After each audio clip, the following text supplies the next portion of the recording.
What's up guys, and welcome back to another episode of Cork to Glory. This is episode number 19.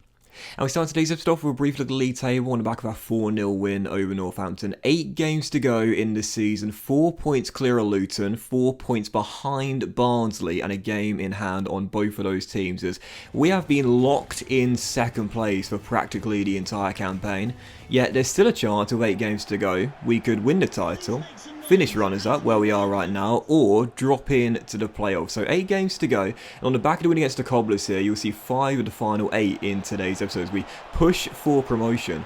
Welcoming Charlton and Fleck, who they themselves are right now sitting in the playoffs, pushing for an automatic promotion place themselves. And after just 1 win in our last 3 games in all competitions, I was feeling pretty nervous. We haven't lost here all season long in the league. We did fall behind early, and we had to get bailed out with 22.5 minutes to go by Samuel Bell. It was kind of like deja vu as well. You saw very recently against Gillingham here at home, we were trailing into the final 5 minutes when we turned the game on its head to win it with 2 late goals. But, you know, we've had an amazing record at Ireland, and I think the pressure is beginning to get to me now. The pressure of promotion and the pressure of remaining undefeated all season long in the league in Ireland as well. 1-1 the final score. We lose ground on the race for the title and give Luton a golden chance to catch up as they push for that second and final automatic promotion spot. Second game of 5, Doncaster Rovers away at the Keepmo here, feeling pretty confident of returning to winning ways after just 1 win in our last 4 in all competitions. 39 minutes into the game, nice little build up here, great skill by Cunningham, good hold up play,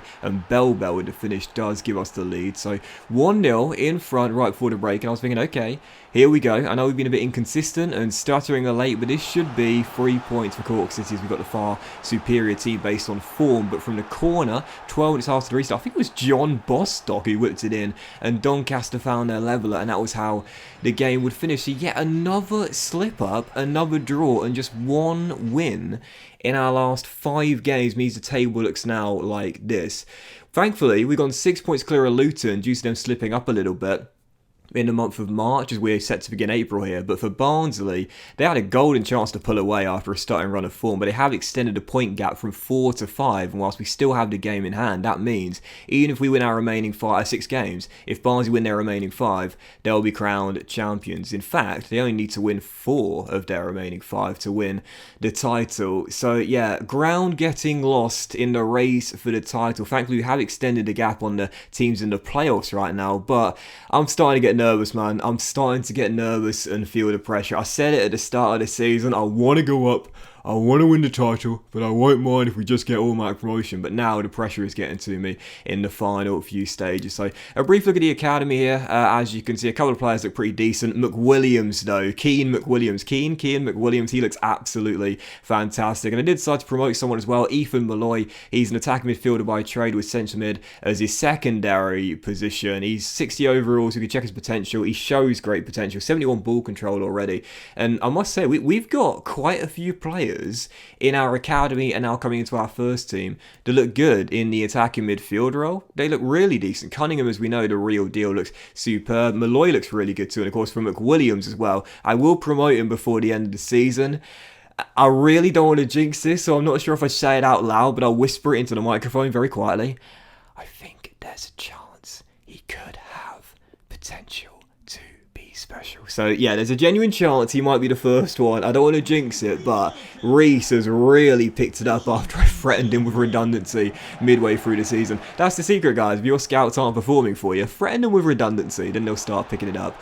But still, 3rd of 5 in today's episode, first game in April. Bradford City right now in the relegation zone. Oh my goodness gracious me, the frustration continues. Goalless draw at Turner's Cross against the side that came up with us from League 2 last season. Should have been a banker. Leo Yates had the best chance heading that corner onto the crossbar after deflection on the line, and at the moment the goals have completely dried up. I'm nowhere near as lethal in front of goal. It seems like if Bell doesn't score, we've not got much of a chance of winning.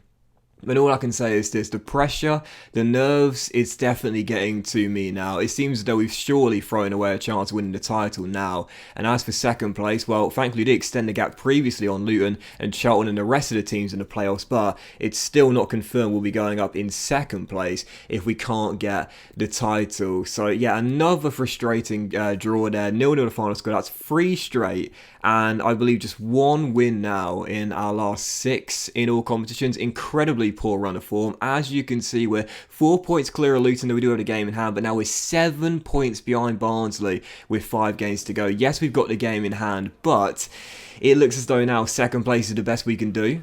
And for the following game, 4 for 5 in today's episode, this was the worst possible time to have this match. Luton Town, right now, 4 points behind us in the playoffs, one of the strongest teams in the division, coming to turn the cross with us being completely out of form and really struggling. And recently as well, being very close to surrendering our undefeated home season in the league. This was not the time to face the Hatters, so taking them on here, the nerves were so bad. I did not feel one bit confident, but I've mentioned this before and I'll say it once again.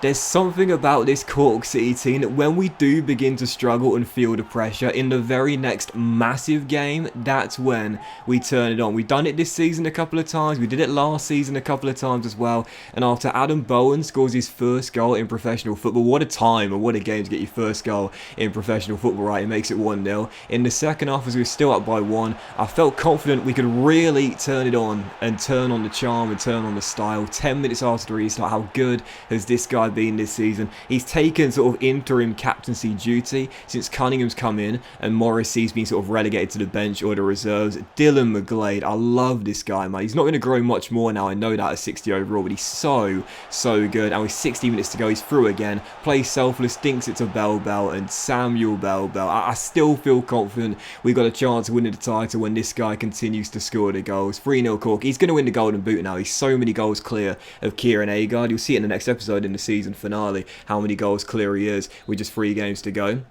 But it was 2 minutes to go, leading by 3 goals to 0. One of the biggest games of the season. Poor patch of form, horrendously out of form, really struggling, feeling the pressure. Like I said, there's something about these sort of games where you think as though it's going to be like the dagger, the final nail in the coffin, and see us free fall, but instead we completely turn it on and play our best football. 2 minutes to go, you saw the trophy in the top right there, my first free kick goal in FIFA 21 on the PS5. Yeah, if you've been following me for the past like 2 or 3 years, you know I am so goddamn bad at free kicks. It is literally just embarrassing. My conversion ratio is like 1 in 100. To be fair though, I will say this, I don't win that many free kicks in threatening areas in FIFA nowadays. I don't know why. Maybe the AI are just a bit more conservative with their challenges on my attacking players. Regardless, had a free kick, had to give it to Cunningham, and Eamon Cunningham scores the first free kick goal of this series. So we look at the league table after that. The gap now extended to 7 points on Luton, and of course we still have the game in hand as well with 4 games to go. So that would mean for our 5th and final game of today's episode, after bouncing back with a massive 4-0 win against the Hatters. Like I said, when we go into bad form, we've got the very next big game, we always seem to turn it on. Fleetwood Town away from home, win this game here, our final one today, and that would guarantee automatic promotion with 3 games to go.